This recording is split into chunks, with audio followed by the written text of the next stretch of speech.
Hi, everyone, and welcome to another episode of AI in the Classroom Daily. I'm Dan Cogan-Drew, co-founder, chief academic officer at Newsela. Glad that you could join us today. And I'm joined, as always, by my sidekick, GPT. GPT, are you there? I'm right here, Dan, ready to tackle today's topic.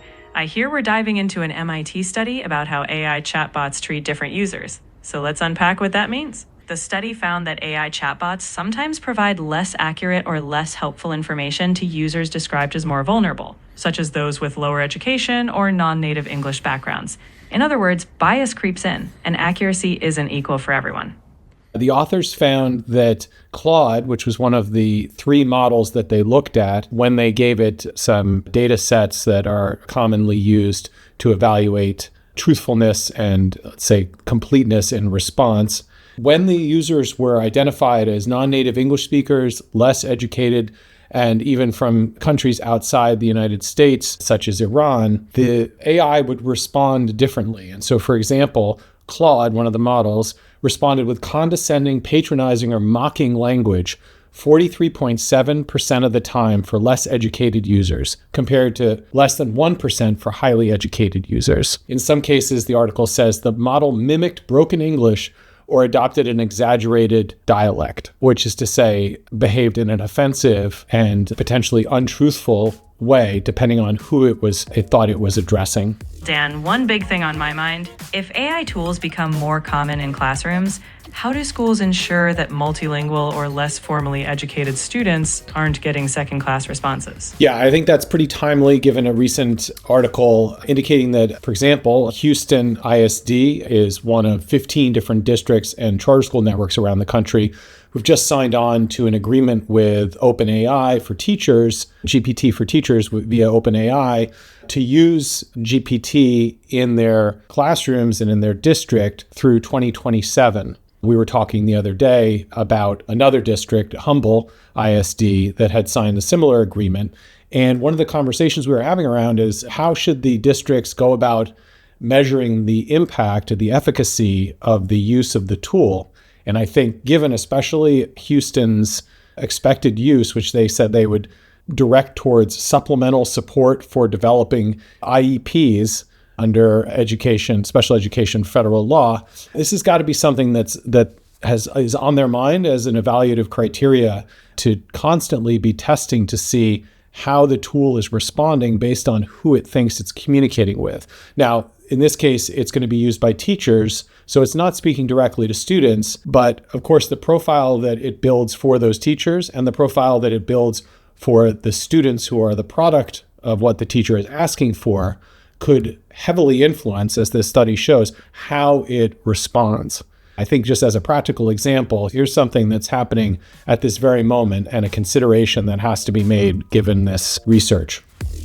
How can districts ensure transparency and accountability for how AI makes those nuanced adjustments, especially when the tool is shaping something as critical as an IEP? Yeah, I think this is something that remains something of an open question. Districts at the moment are going to have to come up with their own methods to do this, which is rather time consuming and I don't think really falls squarely within their wheelhouse. That is, in this case, you have professional researchers at MIT doing this kind of analysis and creating the conditions under which they can demonstrate quite definitively what the behavior of the AI is.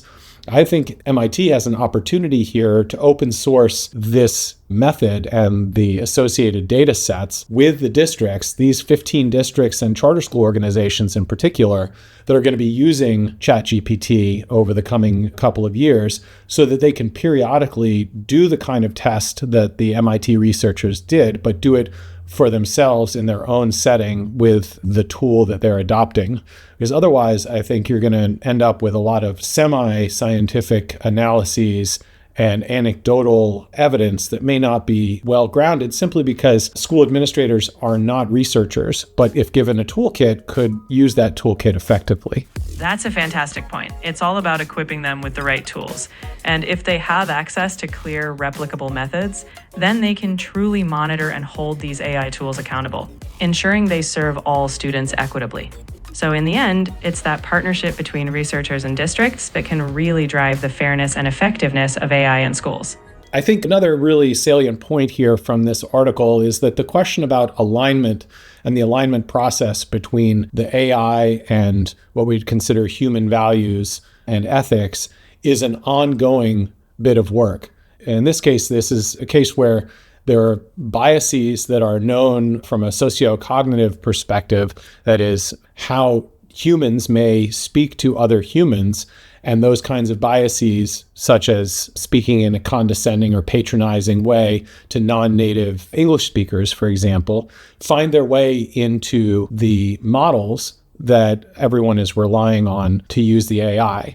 I think what it reminds me of really is that the work of alignment and realignment and the evaluation and reevaluation of the sort of jagged edge of this frontier needs continuous scrutiny. This is not something that we can say is done and dusted. Although this research that was conducted happened during the years 2024 and 2025 based on the submission and revision dates. Even now, the models that are being used and in these 15 districts will be used over the coming couple of years are not the same models as were tested in the research. So the pace of research, I think, is challenged to keep up with the pace of innovation, which is yet another reason why researchers can really come to the aid of school districts, because school districts are busy running fast, delivering education and doing all the work that requires, and they don't have the capacity or the expertise to evaluate the tools that they're using from this perspective, especially given the speed of evolution. So I think that raises yet another question for how AI enters the classroom and how educators should continuously monitor it for bias and other unintended consequences.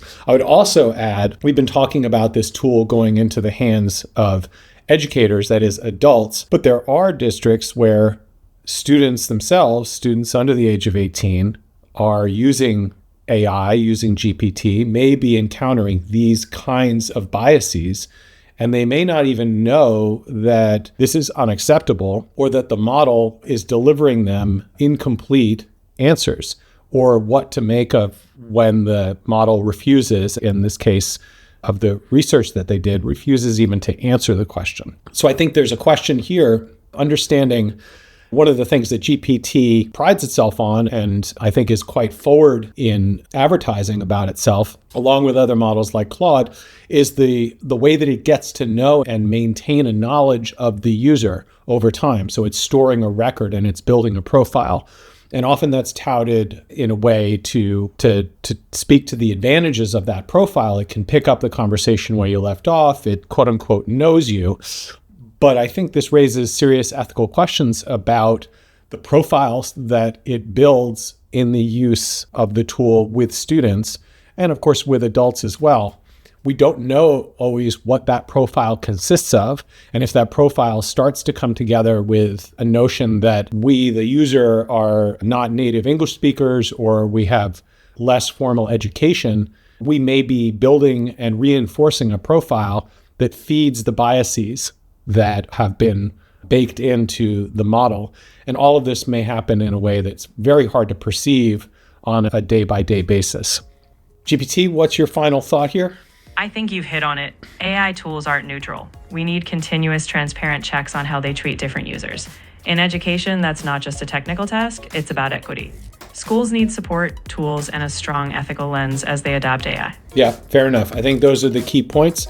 And I think we'll be continuing to follow this story and stories like these as we go. This issue is certainly not going away and may grow even more intense as the AI gets to, quote unquote, know us better. Thanks as always, and we'll talk again soon.